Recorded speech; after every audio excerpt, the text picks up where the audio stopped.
dia a todos, sejam bem-vindos a mais uma edição do nosso Credit Talk, um evento que a gente já vem conduzindo no mercado desde 2022, trazendo muitas vezes nossos conhecimentos, nossos estudos internos e hoje também trazendo aí convidados, parceiros estratégicos da Allianz Trade para compartilhar conosco um pouco das suas experiências e dos seus negócios. Queria começar aqui agradecendo a presença de todos vocês. Então, Gregório, Eric, Pedro, Fernando, muito obrigado pela presença.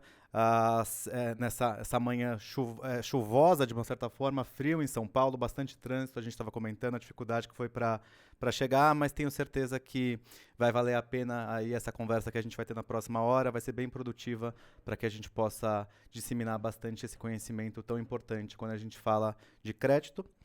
Vamos começar, vou passar a palavra para vocês se apresentarem, contarem um pouquinho da trajetória de vocês, e aí a gente dá início aí ao nosso bate-papo. Pedro, pode ser você. Várias feras de mercado aqui, a gente já estava aprendendo muito aqui antes da gente iniciar esse bate-papo, diversos segmentos, então cada um tem um insight diferente, então é muito proveitoso, a gente acaba aprendendo muito nessas oportunidades. Eu tenho muito tempo de mercado financeiro, já estou há 7 anos na TCL sempre. A TCL, quem não conhece, é uma fabricante de eletroeletrônico. A gente no Brasil tem 2 principais produtos, que é o segmento de televisores e ar-condicionado, já com a participação de mercado bastante interessante, uma penetração global também bastante forte. A TCL hoje é um dos grandes players desse mercado a nível global. Tá? Vamos lá, bom dia pessoal, bom dia a todos. Primeiro, agradecer aí o convite da Allianz, o convite do Felipe. Acho que vai ser uma troca bem interessante aqui, como o Pedro comentou, são vários segmentos, várias dores diferentes, acho que isso é enriquecedor para o nosso bate-papo hoje. Eu sou o Fernando, eu trabalho na Acer, tenho mais de 30 anos de mercado, eu já trabalhei em indústria automotiva, já vim da indústria de tecnologia, então a Acer é uma indústria taiwanesa, já completando 50 anos esse ano. Hoje o nosso foco no Brasil realmente é a fabricação e venda de notebooks, né, no varejo e também no B2B. Temos um canal bem grande também na venda direta, com parceiros também de rental. Então, enfim, acho que hoje a gente vai ter uma discussão bem bacana aí hoje. Olá pessoal, também bom dia, obrigado Felipe pelo convite. Vai ser mais uma vez assim, muito interativo, vai ser muito bom, né? Nossa troca de experiência para cá. Eu sou o Eric, trabalho na Sumitomo Chemical, sou responsável pelo crédito no Brasil. A Sumitomo está no Brasil há 50 anos, é uma empresa de 115 anos, uma empresa japonesa. Meu foco muito é no agro, né? Eu tenho uma experiência aí próximo de 30 anos, trabalhei em trade, empresa de fertilizantes, e estou há 18 anos dentro da Sumitomo e assim aprendendo cada dia mais com crédito e os desafios que tem. Obrigado à Allianz. Para me apresentar, eu sou o Gregório, fico à frente da tesouraria da Sumitomo Chemical do Brasil. Como o Eric já comentou, somos uma empresa que estamos dentro da indústria do agronegócio, mais focada em fungicida, herbicida e inseticida, ou seja, parte da indústria que financia os produtores, diferente de algumas outras empresas que têm um prazo um pouco menor, a gente trabalha com prazos um pouco maiores. Comecei minha carreira na área de seguros, passei por telecomunicações, onde eu comecei a trabalhar mais na área de finanças, e depois entrei na área de crédito, né, e estou no agro já há um pouco mais de 10 anos. Então, crédito, tesouraria é muito conectado, né, Eric? A gente tem bastante sinergia dentro da Sumitomo, e como eu fico à frente da parte de seguros, acredito que vai ser uma conversa muito enriquecedora hoje aqui com vocês, e é muito bom ouvir um pouco das dores e dos sucessos de outras indústrias, né, tecnologia, varejo. É muito bom para a gente ouvir um pouco do outro lado também, né, Eric? Isso aí. Acho que aqui nos bastidores a gente já aprendeu bastante, né? Já teve trocas bem relevantes de assuntos bem diversos. Aproveitar rapidamente para me apresentar também para a audiência. Eu sou Felipe Thanos, trabalho na Allianz Trade há 13 anos. Desde 2018 eu estou à frente da diretoria de crédito da seguradora. E o que representa a diretoria de crédito? Nós temos uma segregação em 4 pilares. Então, primeiro, nós temos um departamento chamado de Credit Assessment, onde a gente faz toda a avaliação das empresas, dos compradores, para definição de uma nota de crédito. Então, vocês, nossos clientes, né, fazem as suas vendas a prazo para os clientes de vocês. Estes clientes são os meus compradores, aonde para cada um desses compradores eu vou fazer uma avaliação de crédito para definição de um score, chamado internamente de grade, que, consequentemente, esse grade vai ser um balizador para a definição do meu apetite de crédito. Então, a gente vai para o nosso segundo pilar, que é o nosso underwriting, a subscrição, que é, de fato, o quanto eu vou assumir de risco para cada um dos compradores que vocês, nossos parceiros, estão nos solicitando. Acho que todos vocês já tiveram experiências nas nossas terceira e quarta ponta, que é sinistros e cobrança. Estamos aqui para indenizar no momento de dor, no momento onde a gente tenha, seja uma mora prolongada, seja uma inadimplência por conta de recuperação judicial ou falência. Estamos aqui para honrar com o nosso papel de fazer a indenização, de trazer essa segurança para os nossos parceiros e, ao mesmo tempo, fazer toda a gestão da cobrança dessa dívida, seja ela totalmente segurada ou não, a Allianz fica responsável por fazer toda a gestão da cobrança dessa dívida. Falando um pouco da empresa, a Allianz Trade é uma empresa centenária também, atua em mais de 40 países, temos mais de 6 mil colaboradores, somos uma empresa duplo A pela Standard & Poor's, acho que isso reforça bastante a nossa solidez, a nossa credibilidade. Faturamos 4 bilhões de euros no ano passado e temos de exposição concedida, acho que esse é um dado interessante que eu vou trazer para vocês, que vai fugir um pouco aí do que vocês veem no dia a dia. Temos de exposição global concedida 1 trilhão e 400 milhões de euros.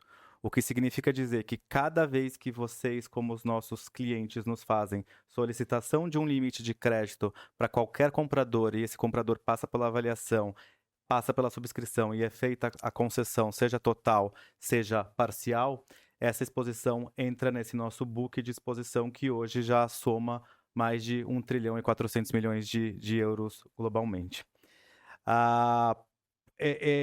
Nós produzimos diversos conteúdos, né, interno. Então, a gente está atento ao que está acontecendo no ambiente macro, né, externo, político, econômico, externo, tanto quanto interno, é de extrema relevância para nós, né? Até por isso, eu trouxe aqui, estou aqui com a minha colinha para me ajudar com alguns dados que o nosso relatório de insolvências desse ano publicado trouxe, que eu achei interessante trazer aqui para o fórum para discussão.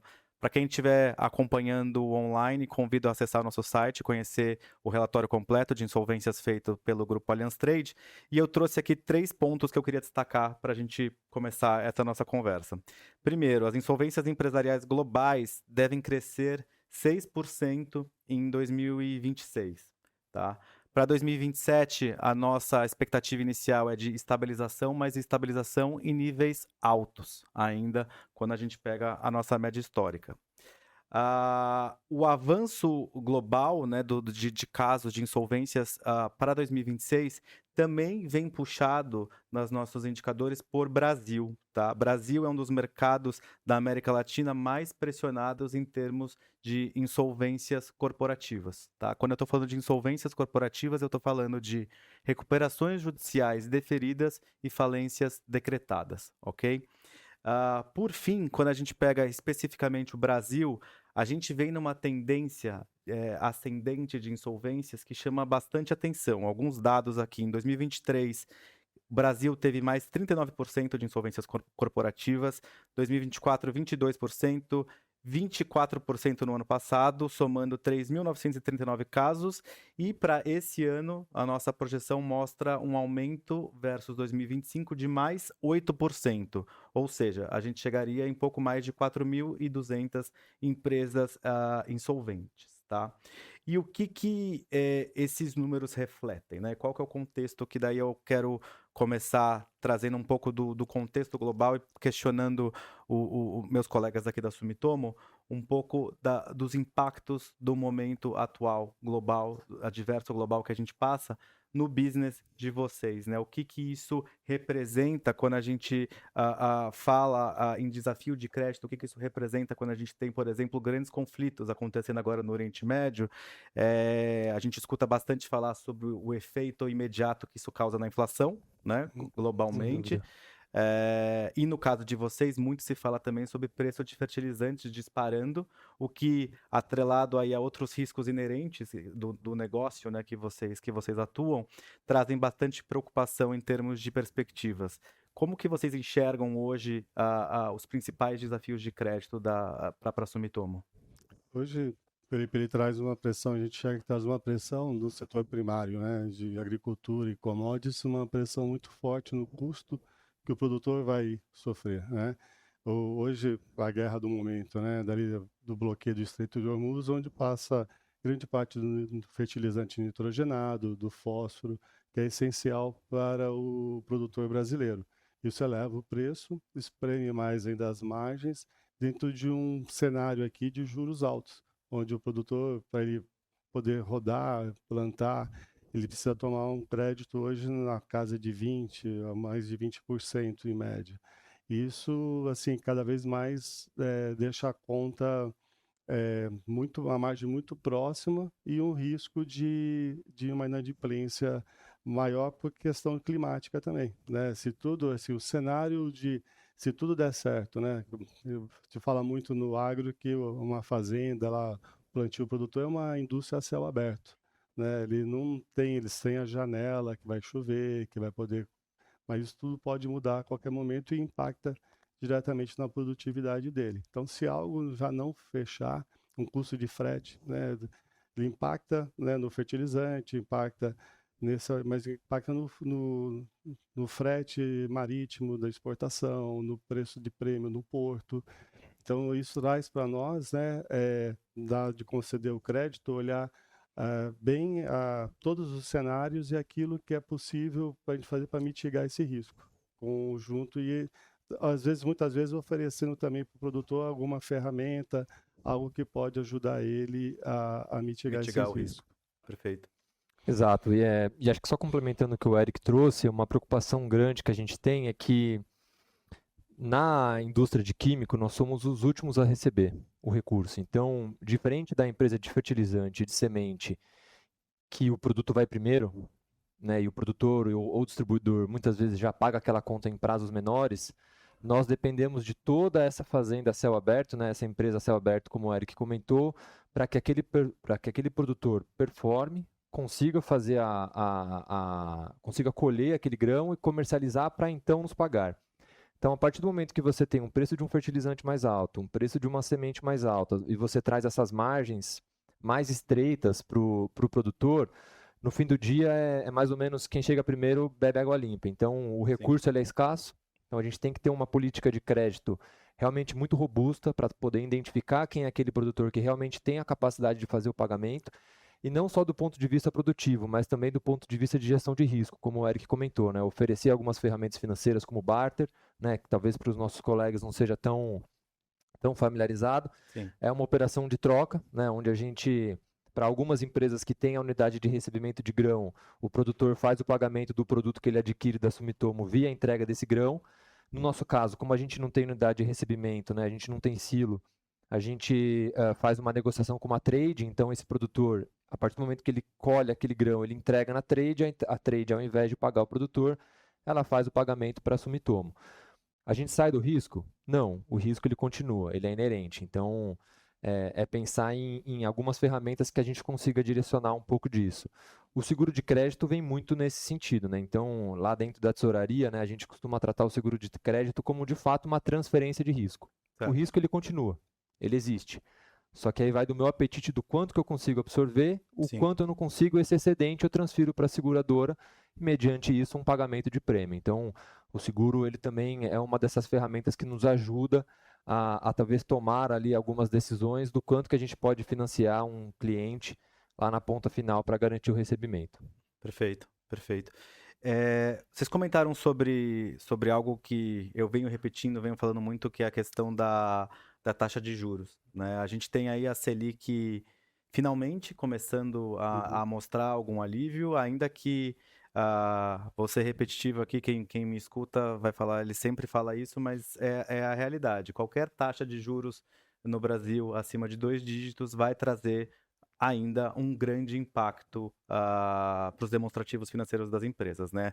Juros altos trazem despesas financeiras extremamente elevadas, muitas vezes capazes de consumir toda a geração operacional das empresas, levando a prejuízos que levam a mais alavancagem, que consequentemente geram triggers de sinistros de insolvência, né?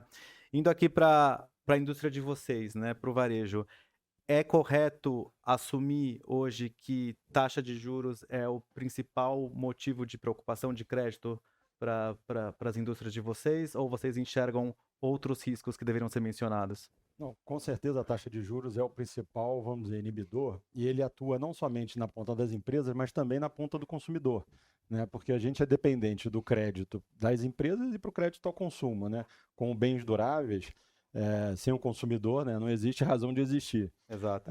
Por um lado, a gente até vê alguns indicadores bastante animadores, né? O Brasil está com agora uma taxa de desemprego entre as mais baixas da história. Então, isso é realmente algo assim, bastante bom e interessante. Mas, por outro lado, as famílias estão muito endividadas, né? Então, elas acabam usando essa renda que vem adicional pelo emprego, mas muito menos para o consumo e muito mais para pagar dívidas, né? Na verdade, se a gente for olhar para essa ótica de juros, realmente é um fator que traz muita pressão. O ambiente que a gente está hoje, o setor que a gente está hoje de tecnologia, é um setor muito sensível, né, a volatilidade de preço, de mercado, sensibilidade de consumidor. Então, vai muito em linha com o que o Pedro comentou, que os colegas comentaram também. A taxa de juros hoje, ela encarece muito, né, o custo financeiro, encarece muito a dívida, encarece muito, pressiona muito o consumidor nessa questão da absorção de crédito, né? Então isso traz realmente alguns desafios muito intrigantes para a gente, porque a gente precisa realmente conciliar crescimento comercial com proteção financeira e fazer esse equilíbrio hoje, acho que é o grande desafio de todo mundo, né? Todas as empresas, e o cenário que a gente está hoje realmente ele é bastante sensível a esse tipo de volatilidade, né? Acho que, por favor. Não, eu só ia comentar que para nós, assim, também, a gente sente muito isso quando a gente tem uma inadimplência, né? Então, dentro do agro, para quem não está familiarizado, principalmente na parte de químicos, prazos são muito longos, né? O que a gente chama de prazo safra. Exato. Quando a gente fala de prazo safra, a gente fala de 180, 240, 270 dias, a depender da cultura. E qual que é o ponto de dor, né? A principal atividade fim do produtor é, de fato, a produção. Então, a gente sofre muito com uma questão de sazonalidade, do ponto de vista seguinte: se o produtor colhe o grão em fevereiro e março e ele tem uma quebra de safra, para ele conseguir renegociar aquela conta e ter recurso, né, originar recurso para pagar aquela conta, ele vai precisar de pelo menos outra safra. Então, diferente de uma indústria com prazos um pouco menores, onde você consegue talvez renegociar uma conta com 30, 60 dias, né, Eric? Aí é uma coisa que o Eric sofre bastante na área de crédito e cobrança. Como é que você vai conseguir renegociar com aquele produtor, sendo que ele vai precisar de pelo menos mais um ano de prazo? E aí, quando você coloca o dinheiro, né, a um custo, né, com juros a 15% ao ano, essa dívida ela tende a ser exponencial, exatamente. Exato. Felipe, se eu puder complementar também, a gente até estava discutindo um pouco antes que às vezes a alta da taxa de juros também trazem outros impactos para a gente. Por exemplo, a gente tem muita importação, né? Todos nós aqui temos, e a gente precisa fazer normalmente hedge para nos protegermos. Perfeito. E essa taxa de juros acaba também encarecendo muito o hedge para a gente, o custo do hedge. Sim. E isso é um custo que a gente precisa embutir no produto, Sim, né? A gente sim, não sim. pode absorver isso, Sim. a gente não tem margem para isso. Então, às vezes são custos até que para o grande público, ele não percebe que a taxa de juros também tem esse impacto negativo. Exato. E até a alta taxa de juros correlacionada a uma inflação que vem ali, né, no teto da meta, mas persistente, né, no Brasil. Então, acaba tendo uma correlação direta, né? Bom, acho que fica claro aqui, e algo que eu gosto muito de ter empresas como TCL, Acer e Sumitomo como parceiros, é a importância, né, estratégica que o crédito tem que ser né, dado para qualquer empresa, né? Acho que qualquer empresa que não faça uma boa gestão de crédito realmente fica numa situação muito mais complicada para crescer de forma sustentável, né? Uma coisa é a gente pensar, né, em crédito, sempre pensar no crescimento sustentável. Na Allianz Trade a gente tem muito esse mindset de que não adianta a gente crescer o nosso faturamento se a nossa rentabilidade não crescer na mesma toada, né? É muito importante que a gente tenha como empresa, né, e como mercado esse viés de que não importa somente crescer no faturamento, mas sim na rentabilidade também, né? Indo um pouco para essa linha, eu vou seguir aqui para o tema de governança, né? Estamos aqui, somos 4 grandes multinacionais, né? E eu acho que é inegável. Eu já cheguei a ter uma experiência no passado, muito tempo numa indústria local, mas minha carreira foi basicamente em multinacionais, né? Acho que a de vocês, pelo que comentaram também. É inegável o quanto a questão de governança é fortalecida, né? Quando a gente trabalha numa empresa, numa instituição do porte das que nós atuamos, né? Queria que vocês comentassem um pouquinho como funciona a governança de crédito de cada uma das empresas, o que vocês têm de autonomia local, o quanto vocês contam de dependência das casas matrizes para definir o que fazer, o que não fazer. Enfim, lá na Acer, a gente, como uma multinacional, como o próprio Felipe comentou, a gente tem uma diretriz de crédito muito equilibrada e muito robusta, né? Enfim, a matriz direciona realmente todas essas diretrizes. Acho que o Pedro também, de uma empresa asiática, acho que o asiático ele tem a versão, vocês também são, nós todos aqui somos, né? Uhum. Tem a versão total a risco, então a gente vende totalmente a nossa carteira de recebíveis para a Allianz hoje, né? Então a gente precisa realmente ter uma cultura de crédito e diretriz de crédito bastante robusta.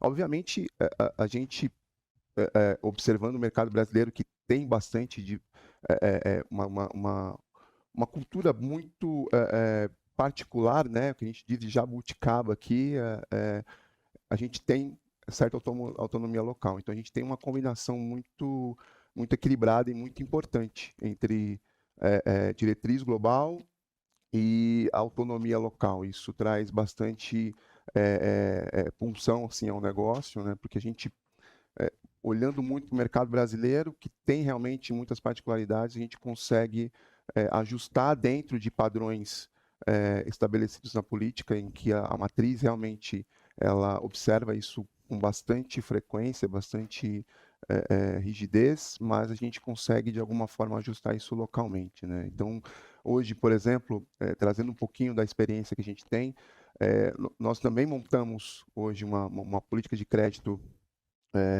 que vem da matriz, uma política padronizada, que é o ARC, o Acer Risk Categorization, que a gente também atribui, assim como a Allianz, né, a gente ajuda, na verdade, a Allianz, a gente faz uma troca com eles, né, e a gente também atribui um grade, a gente atribui também uma nota para esse cliente que nos ajuda a fazer o monitoramento. Acho que o segredo hoje é fazer monitoramento constante exato. da carteira. Acho que você ter essa saúde da carteira faz com que você consiga olhar e olhar para o crédito como um vetor de crescimento. Acho que essa é a grande função.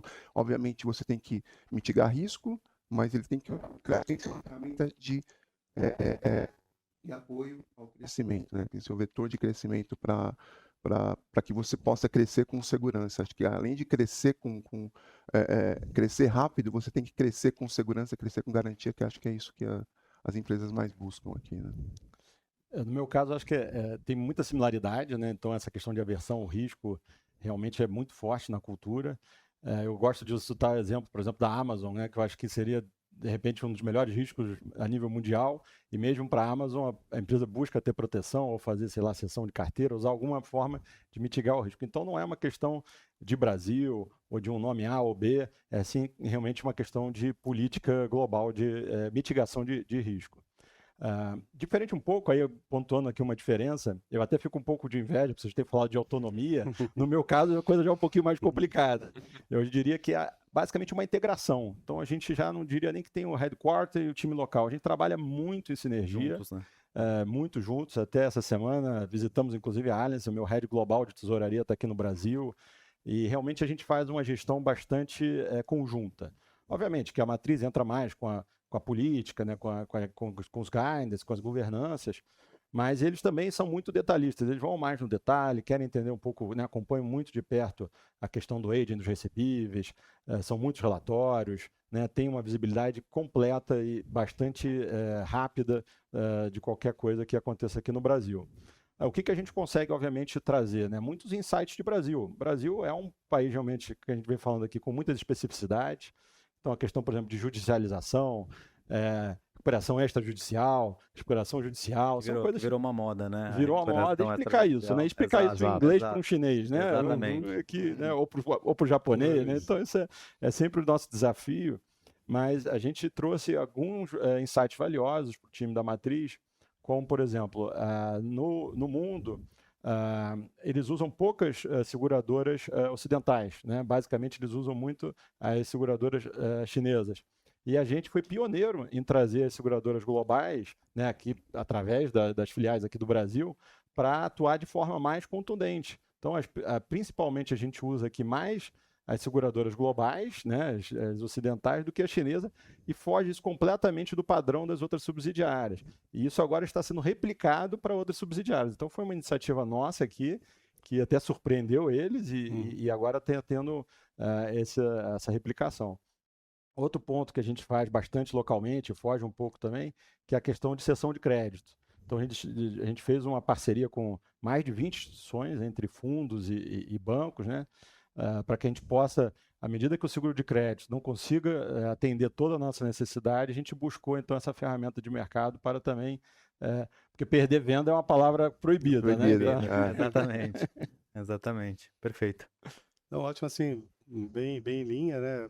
Governança e todo esse cuidado aí, ser conservador, também na cultura, né, do Japão, é um valor muito forte para eles. O agro no Brasil, ele é totalmente diferente, né, de todas as outras partes do mundo. Nós aqui cuidamos da Latam, nós temos então Argentina, Chile, Colômbia, países que nós temos também, e o crédito é totalmente diferente em cada país pela sua razão de logística, de cultura, de produtividade. No Brasil, é possível ter 3 safras em um ano, né? Nos hemisférios norte é uma safra, depois inverno, gelo e acabou. Então, eles têm uma rotatividade, um trabalho muito mais forte. E nós apresentamos, né, a política global, nós abrasileiramos, né, mostramos todo o desafio que é o Brasil. Eu falo a palavra tropicalizamos. Tropicalizamos bem, mostramos para eles, deixamos eles um pouco com os olhos arregalados, né, de como isso, né, como um produtor ele fala assim, mas ele fez um acerto na corte e não pagou. Eu falei, aqui acontece. É assim. Aqui acontece, né? Mas nós tínhamos uma garantia, uma alienação desse bem, ali nós conseguimos. Por que não conseguimos ser a mesma coisa no outro estado? Porque algumas coisas que a gente precisa trazer para esse cenário. E é muito interessante, lá é uma cultura nossa aqui, Brasil, de todo o trabalho. Eu faço, assim, desculpa a palavra, mas sempre que dá um problema num crédito, nós fazemos uma autópsia nele. Nós fazemos um pós-mortem, que é enxergar aquilo que poderia mudar e ajustar a rota. A gente faz exatamente o mesmo processo. Qualquer sinistro dentro da seguradora que exceda determinado valor, eu tenho um processo exatamente que se chama pós-mortem, para que a gente veja que lições tirar daquela perda, o que poderia ter sido feito diferente. Isso, para corrigir a rota. E uma parte que o Fernando colocou é que é muito claro, o crédito ele não termina quando te libera o pedido. Né? Ele, de fato, começa ali. Né? Ele começa naquele, então no D1 ali, olha, chegou o produto, o cliente recebeu, aplicou, como está a região, já é algum problema, visitas presenciais, eu não posso chegar, né, no agro a gente tem 2 datas que falam 30/4, 30/5, que é Sim. onde vence a maior parte dos nossos recebíveis, né? Certo. Eu não posso ter uma surpresa lá, não posso acompanhar. Então, as garantias que nós obtivemos de uma cédula de produtor rural, né, um penhor daqueles grãos, eu tenho que estar com ela pronta, eu tenho que avisar as trades, falar, olha, eu tenho esse valor. Então, isso transforma a nossa política de uma forma mais, assim, fluida, né? Passa essa segurança para a casa matriz, Sim. né? Dessas liberações e do retorno que teve. E também, nós também precisamos aí de para alguns clientes, para alguma grade, né, de clientes nossos, de operações financeiras que o Gregório também, em parceria aqui com a área de crédito, também trabalha. Exato. Na Sumitomo, a gente, né, eu falo com o Eric que quando a gente olha para o crédito de um cliente, né, pensando numa análise tradicional, uma análise que você analisa um quadrado, Sim. lá São indicadores, né? a gente olha como se fosse um cubo. Sim. Então, saindo um pouco daquele crédito mais tradicional de analisar o balanço, analisar o imposto de renda de um produtor, nós temos hoje dentro de casa um motor de crédito, né, com uma empresa de tecnologia que faz uma análise setorial. Ela analisa o histórico de produtividade daquela região, ela analisa a cultura que aquele distribuidor ele atende, se é soja, se é milho, se é algodão, se é sorgo, se é cana e etc. Dentre todas as culturas que a gente trabalha, né? E nesse momento de concessão de crédito, a gente olha para o crédito como se fosse uma prateleira cheia de potinhos. Sim. Então, o primeiro pote é o crédito tradicional, com garantia. Então, até quanto eu consigo ir naquele cliente me oferecendo uma hipoteca, uma alienação fiduciária ou uma cessão de um recebível que ele origina na ponta. Depois a gente parte para o limite de crédito com a seguradora. Depois a gente parte para o limite de crédito via barter, por exemplo, ou via operação financeira dentro dos FDICs. A Sumitomo ela está no Brasil aqui já há mais de 50 anos, mas para quem não sabe, em 2020 ela adquiriu uma empresa australiana chamada Nufarm, que era a empresa que eu e o Eric estávamos no passado. E a gente já carrega um DNA de operação estruturada desde as primeiras emissões que aconteceram em 2014 e 2016. Então, hoje a gente tem 2 fundos próprios dentro da companhia, que giram em torno de mais ou menos 1 bi de patrimônio líquido, onde a gente utiliza para fazer a cessão dos nossos recebíveis, né, desses clientes, e também utiliza esse fundo como uma fonte de financiamento para o nosso cliente. Então, além de ceder o meu recebível dentro desse FDIC, eu dou a possibilidade do meu cliente emitir uma dívida dentro do meu fundo, com o selo Sumitomo, né, ali participando de uma eventual cota subordinada como investidor, de modo que a gente consiga ofertar um crédito maior para aquele cliente via a nossa ferramenta financeira. Então, né, como o Eric comentou, quando a gente explica isso em inglês para um japonês, é um pouco confuso. Sim, sim. E a primeira pergunta que ele faz é, mas ele pode não pagar? Sim. Ele pode não pagar. Exatamente. Né, e Nem aí, assim você está garantido. exatamente, né? mas para isso eu faço a transferência do risco utilizando, por exemplo, um seguro de crédito ou mandando para alguma outra operação financeira ou travando via grão, né? Então, Sim. é um processo contínuo, né? É contínuo e vivo, é um complexo, rio em exato. movimento, né? É. Então, foi o que o Eric falou, a originação começa lá na ponta, você tem que acompanhar aquela folhinha que você colocou no rio até chegar lá na ponta da Sim. cachoeira. Não, acho que bastante similaridade com o meu mundo também. Somos também parte de uma multinacional, então temos todos os tipos de guidelines possíveis e temos também essa dificuldade de explicar muitas vezes as especificidades do mercado local, né? Até a gente comentou aqui de extrajudicial, né? Extrajudicial virou a nova moda, né? A judicial virou moda há uns anos atrás, agora virou extrajudicial. E isso é até bastante interessante, até em linha com o nosso produto, né? Porque vocês todos já tiveram experiência conosco de uma insolvência, de uma recuperação judicial. E o nosso produto ele é extremamente benéfico para o segurado em recuperações judiciais, né? Nós indenizamos em 30 dias do deferimento de uma recuperação judicial o sinistro, né? Enquanto que para uma extrajudicial, muitas vezes, o que a gente tem visto agora, temos aí um caso recente, né, que estamos negociando, aonde a cadeia de fornecimento ou ela não será impactada, né, ou seja, continuará recebendo, a reestruturação vai muito em linha com a questão do custo da dívida, então muito mais para a parte dos bancos do que para a parte de fornecimento, o que requer da seguradora também um novo viés, uma nova forma de pensar. porque se eu não tenho sinistro, se eu não sou impactado neste escopo, né, eu tenho que também sair do beabá do crédito de como eu trataria um caso como esse no passado e como que eu passo a tratar agora, já que isso não vai ser uma chamada de indenização para a seguradora. E até em linha com isso, uma pergunta que eu queria fazer para vocês é como que a gente garante, né? Acho que vocês devem passar pelos mesmos desafios que eu passo internamente com a pressão comercial, né? Como que a gente garante o crescimento comercial com toda essa governança de crédito? O que vocês fazem internamente para continuar trazendo bons resultados, boas parcerias com a área comercial de vocês, versus o que a gente assume de risco? Todo mundo riu aqui. Eu tô desconfortável aqui agora. Eu vou pedir ajuda pro Pedro, que acho que dos poucos está crescendo, porque a gente no agro, nos últimos anos, a gente tem sofrido com crescimento. Não, esse é o grande desafio, acho que todo executivo financeiro hoje em dia é você atrelar crescimento com responsabilidade financeira, com disciplina, né? Sim, sim.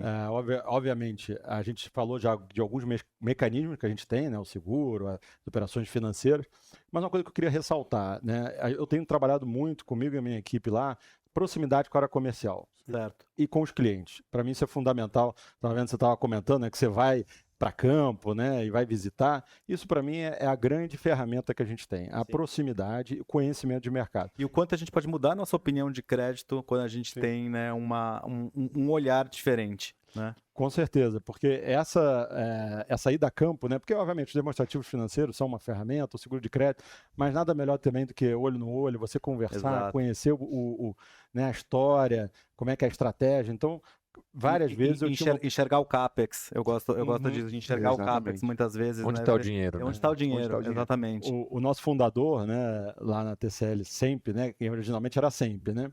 E ele ia e via detalhes assim, que era desde o escritório do CEO, né, a coisas que, né, se é uma coisa bem gerida, como é que está o nível de estoque. Então, uma percepção que vai além dos números, né? Então, acho que essa proximidade com o time comercial, ela ajuda muito a gente ter, né, que é uma coisa, um ponto de vista diferente, né, do nosso. A gente tendencia a olhar mais números, né? Eles tendenciam a olhar mais a questão de estratégia, a questão de posicionamento de mercado. Então, acho que essa avaliação conjunta é muito boa. Outro ponto que eu acho que a gente tem feito muito lá, e aí de novo o seguro de crédito ajuda, porque uma coisa é a opinião do Pedro. Outra coisa é quando a gente tem algumas seguradoras de crédito que a gente tem parceria, que também podem trazer insights. Então, deixa de ser só a opinião sua pessoal ou da sua equipe, e você traz então a opinião de terceiro, que é o especialista naquela região. Dúvida. E aí a gente tem parceria, por exemplo, com fundos e FDICs. Então, olha, se eu não consigo dar crédito interno, se as seguradoras também já esgotaram a capacidade dela, e se a gente vai para o mercado financeiro, e a gente tem amplos conhecimentos, né, super bem relacionado como vocês, também não encontra capacidade, né, a gente fica até no momento falando, olha, será que está todo mundo errado? E alguma coisa tem, né?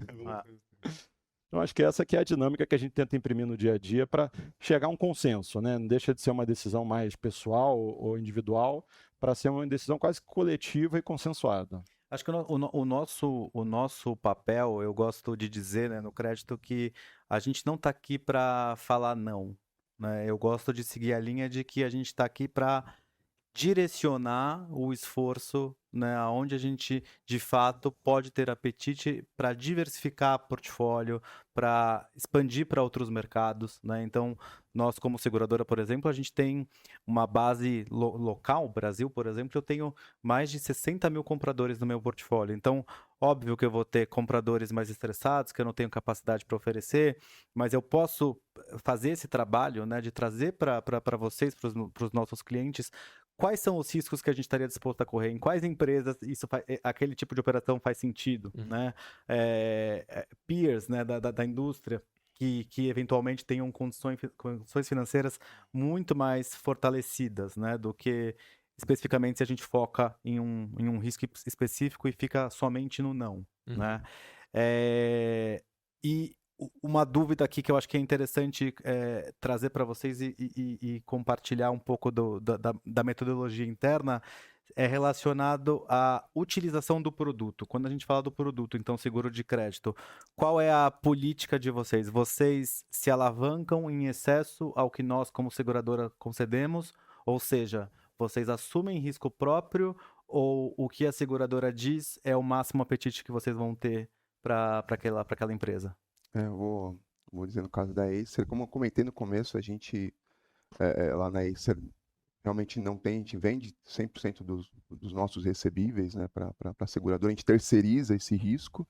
Então, hoje, o seguro de crédito ele é o meu teto, né? Então, a gente, de novo, faz monitoramento, informação. Acho que tudo que os colegas disseram aqui, ela sintetiza na questão da informação e monitoramento, né? A gente precisa ter monitoramento, utilizar ferramentas externas, inclusive, né? Hoje, está falando um pouquinho da nossa experiência, a gente criou uma ferramenta de crédito também para fazer monitoramento desses clientes, fazer monitoramento da carteira, identificar novos clientes, porque hoje em dia todo mundo quer crescer, né, com sustentabilidade, mas você precisa ter qualidade, né? Acho que e a qualidade ela vem quando você tem informação. Acho que informação é um grande ativo para isso, né? Então, hoje, quando a gente olha para o seguro de crédito, a gente realmente olha ele como uma questão de previsibilidade.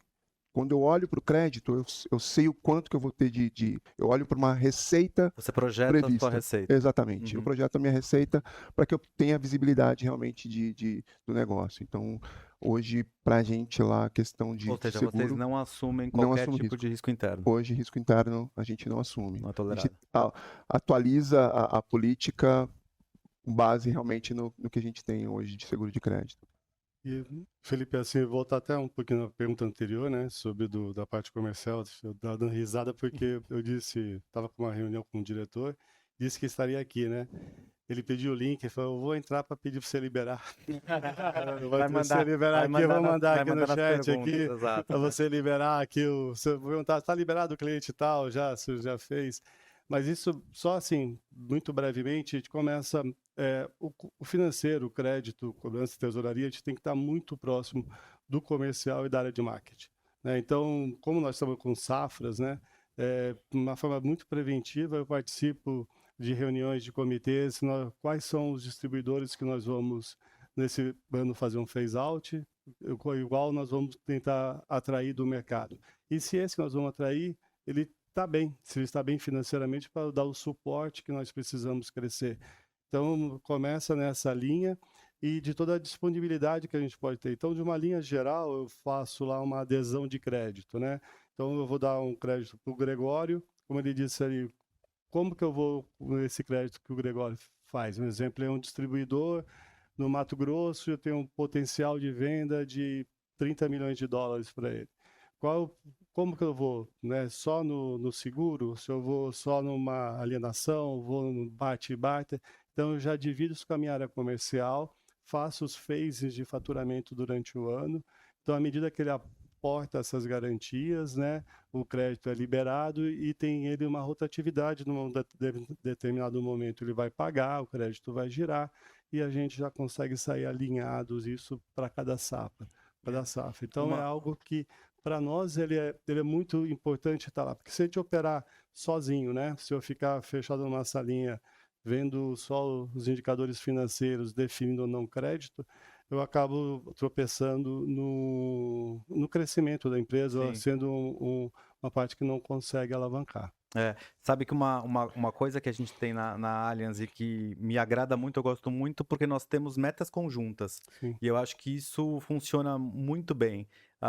Porque você tira a responsabilidade de uma área específica, né? Então, tanto eu como crédito tenho que ter metas, né, que suportem o crescimento comercial. Então, quanto que tem que ser o nosso nível de novos negócios, quanto que a gente tem que trazer de retenção do nosso portfólio, assim como o comercial tem que também ter a meta de sinistralidade. Sim. Por quê? Porque, para mim, né, no meu mundo, o sinistro vai ser a minha perda, né? Então, até onde esse balanceamento vai, né, entre o quanto a gente quer gerar de prêmio versus o quanto a gente quer pagar de sinistros.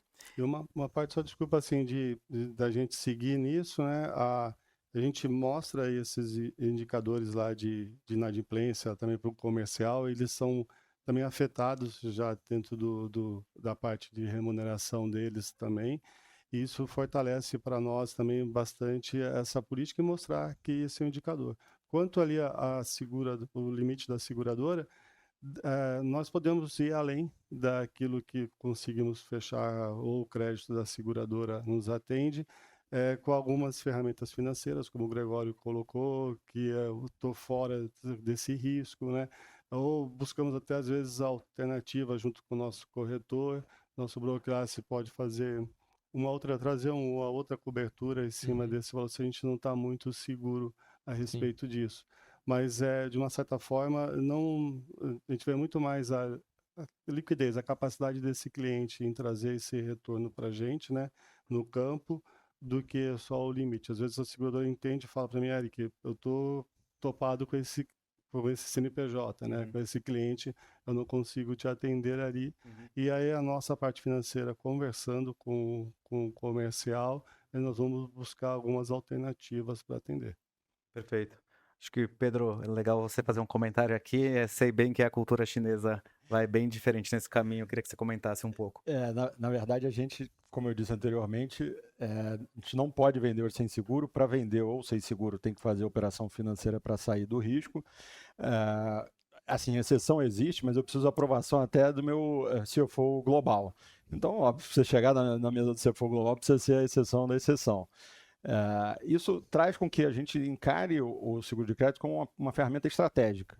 De novo, acho que você comentou muito feliz, né? A previsibilidade de venda. Então, a gente precisa sentar com o time comercial e fazer os orçamentos de acordo com o que a gente enxerga de disponibilidade. Óbvio que a gente sempre vai né, correr atrás, como a gente diz, de buscar novas soluções, mas a gente precisa começar esse trabalho, eu diria, lá no início que seria no orçamento. Né? Então, olha, a gente tem essa pretensão, né? E aí o crescimento realmente ele é sempre bastante ambicioso. A gente vem crescendo 20% ao ano, então a gente tem que buscar ferramentas e buscar forma de atender isso, também com diversificações de canais, né?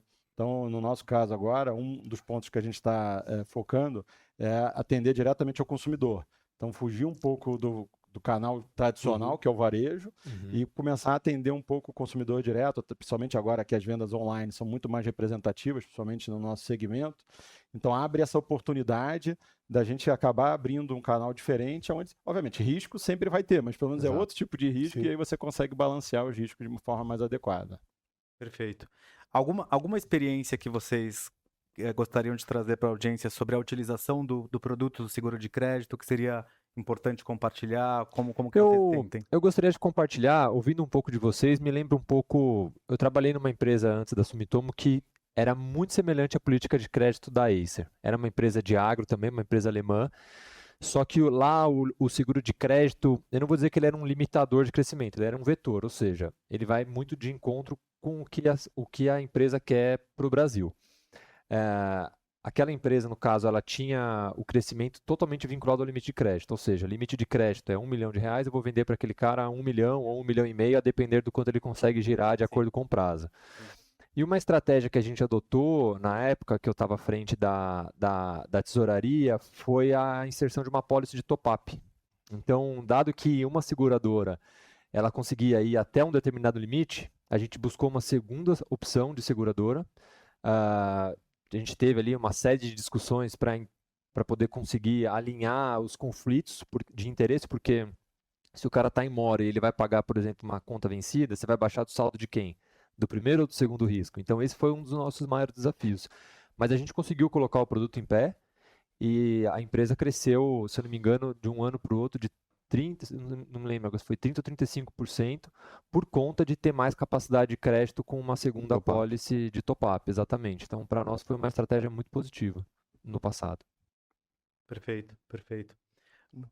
O top-up é um instrumento bem utilizado também no mercado, assim como instrumentos financeiros também. Eu acho que dá para a gente conciliar bem o top-up.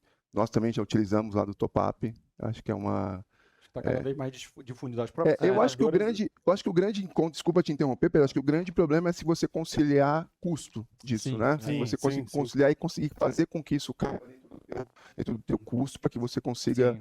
repassar isso. Acho que esse é o grande desafio, mas instrumentos de proteção existem aos montes. Acho que a gente conseguiria conciliar muito bem. Acho que o eficiente aí é o seguro de crédito e a gente conseguindo, Vai muito da obviamente. estratégia, né, Exato, Fernando, do que a exato. empresa quer operar e como quer operar, né? Sim, Acho que exato. as próprias seguradoras elas estão mais abertas ao top-up porque elas estavam também no Sim. passado. Então acho que elas veem hoje essa dificuldade de atender todo o mercado, apesar de já ter 1 trilhão, né? Sim, sim. Haja reserva, né? área Área reserva. Então, Exatamente. acho que é muito bom essa. Acho que é uma evolução do mercado de seguro de crédito e que o top-up está sendo cada vez mais comum, né?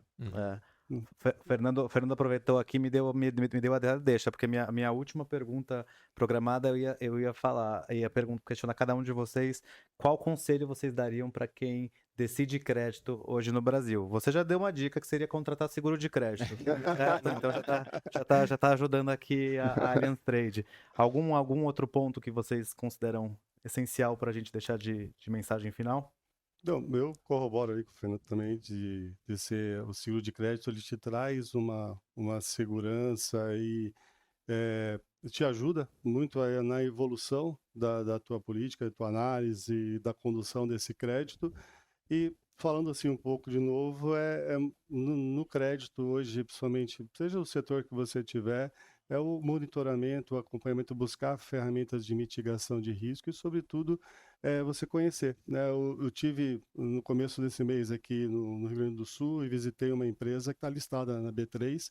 Conversando com o CEO dessa empresa, ele falou: olha, eu converso com meus colaboradores aqui. Se quer que eu conheça alguém, é só dever para mim.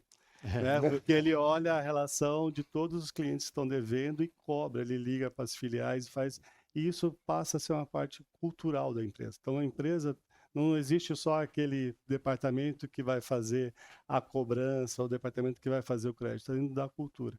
E dentro dessa parte da mitigação, de você conhecer, de estar no mercado, você consegue alavancar. E metade das nossas vendas são através de distribuidores.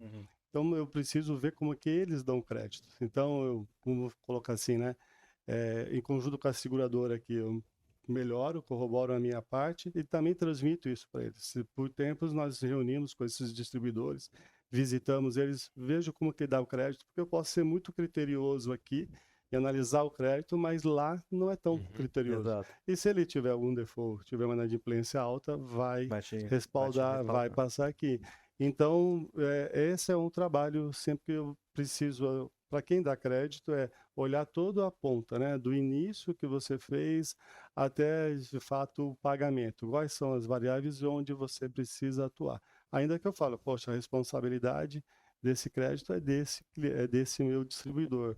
Mas se ele não fizer, vai respaldar em mim. Então, eu vou lá ajudar ele, vou trabalhar, vamos trazer treinamento, vamos convidar empresas, consultorias para melhorar esse trabalho para ele, que isso vai melhorar para a gente. Isso eu consigo através do meu time de marketing. Eu falo, olha, Sim. ao invés da gente só dar pescaria, boné, essas coisas, vamos capacitar essa turma, e é muito bem aceito. Há uma carência muito grande quando você trabalha de crédito para esse Brasil enorme que nós temos. Então, não pode ficar só centralizado o crédito dentro de uma sala aqui na Paulista, né? Sim. E você imaginar que até a ponta vai vir dessa forma. Certo. Acho que, sem querer chover no molhado, a frase resumindo conheça o seu cliente. Vá, visite, né? A gente viaja bastante, né? Eu e o Eric, para Crie conhecer. confiança, né? Crie confiança, exato. Entenda do processo, como que ele concede o crédito, vai ver aonde está o dinheiro, né? Olha o CAPEX, olha a estrutura, olha as políticas dele. Mas acho que o segredo, assim, talvez não tenha uma receita de bolo, mas eu acho que eu começaria por isso. Conheça o seu cliente, vá visitá-lo e entender como que ele opera lá na ponta. Porque no fim do dia, o crédito que você está dando, ele também está dando esse crédito para o cliente dele, no nosso caso, na distribuição, né? Então, é fundamental entender do processo do cliente. E mesmo com a seguradora, né? Eu sempre reforço isso, né? A coparticipação do segurado mostra a responsabilidade de participação Sem na dúvida. definição do risco, né? Por mais que a seguradora está ali para fazer a indenização do que foi garantido, né? Sempre vai ter um percentual de coparticipação do segurado naquela perda, exatamente para que a gente, em conjunto, chegue a um consenso de que aquele era um bom ou não bom risco para Sim. que a gente entre, É, né? E uma parte assim, só bem finalizando, chegou na distribuição e nós estamos indo já há 2 anos um passo a mais para o produtor rural, para venda direta, nossa, né? Porque ele toma todo esse cuidado que eu já falei lá de fazer, a produzir, aí na hora de vender, poxa, tem uma trade de renome aqui que oferece um preço, aí um outro cerealista ali menor oferece um preço X mais um, mas ele sabe como que está a saúde. Qualidade. A saúde desse. Então, para alguns casos, quando vem uma sessão de crédito, tudo, a gente conversa com o financeiro desse produtor, com o trabalho, você tem isso, e eu ajudo ele, né, numa análise e falo, pô, então você está capturando algum risco, ou não vende tudo, né? E isso é muito bem-vindo. Mais uma vez, assim, o crédito, ele já passou há tempos de uma fase de ser restritivo e sim, sabe, algo que vai potencializar aí. As pessoas que recebem isso, recebem de muito bom grado Não e somos mais atende. somente os vilões, né? Sim, sim. Algumas vezes podemos ser os Podemos. vilões, mas muitas vezes somos os E salvadores da o bom pátria, do né? seguro que eu falo, o vilão é o Felipe, gente. Olha, eu até daria o crédito, Joga, mas joga a Joga culpa pro em mim, Felipe. é mais fácil. fácil. Beleza. Pra gente fechar aqui, eu recebi duas perguntas via chat. Vou aproveitar, temos aí alguns minutinhos finais só para responder. Temos diversos tipos de clientes, desde grandes indústrias até comerciantes menores. Conseguimos limite para essas empresas menores também? Como isso funciona?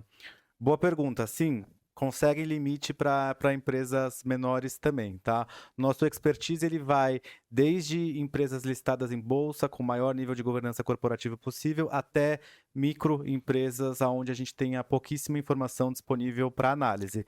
Claro que o apetite de crédito vai ser proporcional ao que a gente tem de informação disponível, mas sim, é possível conceder limite de crédito mesmo sem informações financeiras. A nossa base, por exemplo, hoje o que a gente tem de média, aproximadamente 35% da base conta com análises feitas com demonstrações financeiras e o restante acaba a decisão sendo tomada baseada em comportamentos administrativos, operacionais, acionistas envolvidos, qual que é o capital social, se a empresa tem restritivo no mercado em aberto ou não e assim por diante. Então, claro que o apetite a crédito vai ser menor se a gente não tiver visibilidade total. Acho que os últimos anos, né, como um todo, a última década do Brasil trouxe alguns exemplos onde cada vez mais a gente vê que ter a informação, transparência no crédito, eu acho que é um pilar fundamental. Sem transparência, o seu crédito é comprometido porque você não vai, como avaliador de crédito, querer fazer uma grande concessão, mas claro que a gente consegue sim colocar riscos baseado pura e simplesmente no que a empresa reporta operacionalmente e no administrativo.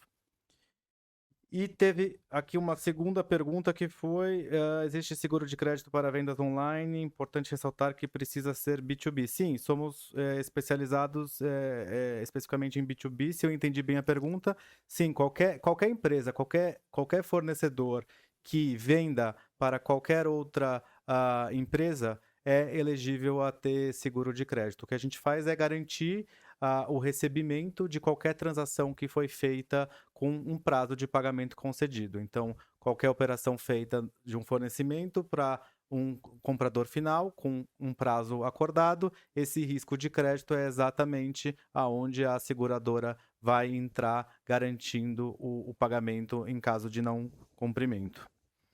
Algum outro ponto, algum outro comentário final aqui antes da gente fechar? Felipe, só se pudesse adicionar aqui um ponto em relação a uma última mensagem, né?